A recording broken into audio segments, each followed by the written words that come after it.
Stephen, when you go out of a game and early like you did tonight, 2 quick fouls, and you're out for a few minutes, are you thinking about the fouls, or are you thinking about what you're going to do when you go back in the game? What's your mindset as you're waiting to get back in? Mostly it's about why I'm sitting on the bench. That's a point of emphasis to keep our rotation the way it's supposed to be and start off the games right. So obviously an unfortunate break with the second foul, but you just try to stay locked in because you can't kind of sulk or get too down because eventually it'll come back around. You got to be ready to play whenever coach puts you back in. Steve mentioned your patience, you and Clay both, just to find a groove offensively. Did you feel like you guys looked for good shots and picked good times and showed some more patience? Yeah, I think so. I think obviously they're different. They have different defensive principles than OKC did. They're a little bit more athletic and trying to fly around and create havoc on the defensive end. But just like you said, just trying to be patient. Use shot fakes whenever you can, and work off of each other a little bit better, and kind of back to who we are, moving the ball. Nobody really held it for too long, setting screens for each other, and just having confidence to knock down shots when they present themselves. Steph, those reaching fouls have been plaguing you a little bit so far this season. How do you find that balance between picking your spots where you can, get a clean steal and, getting caught up with, the rest of the ball and that whistle? It's just having an awareness, to be honest. I mean, the first one, I tried to make a reaction play to a guy, cutting to the basket. And then after you get the first one, you got to just be mindful. The crazy thing is, I forget who called the foul, but he looked at it at halftime. I think he said he missed it. So it's kind of those ones like you wish you had it back, but obviously you don't want to put yourself in the position of being at the discretion of the call.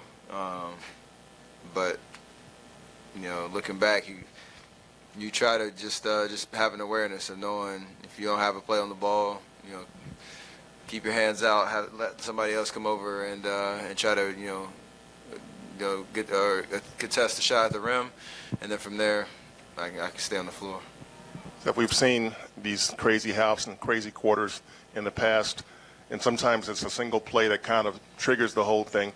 Was there anything tonight at what point did you know this was coming in the second quarter there?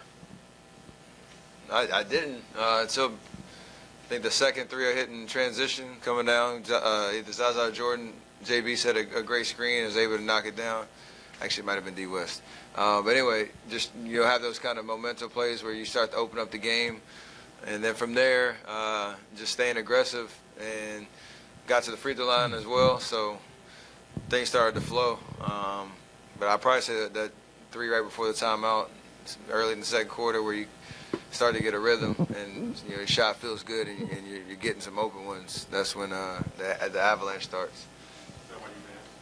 Say what? I was a body English to try to get it in. I think I turned around and kind of gave it a little leg kick trying to will it in because I thought it was short.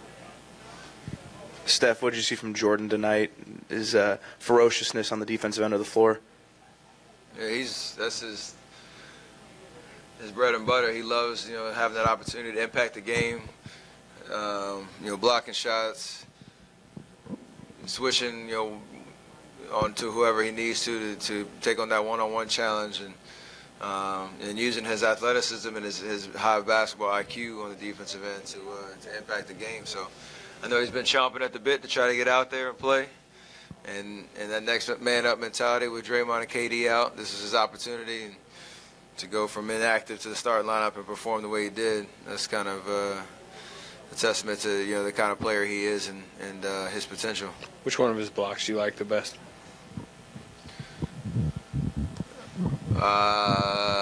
His chase down on Denzel was really nice because that's just an extra effort type of play. But probably the double jump at the end.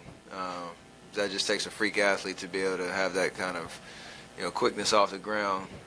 He impacted that first shot and made the guy, give it up, and he's able to turn around and still get a block. So it's pretty special. Steph, you don't flex your biceps every night like that. Was it just to do it for Draymond with him being out, or just you went over a 7-footer for an and one? Both. I don't get that opportunity, like you said, but I've done that plenty of times before. I was looking for Draymond wherever he was, and I knew he was back in the locker room. So hopefully, he was watching on TV and knew I was shouting him out. Great. Is that it?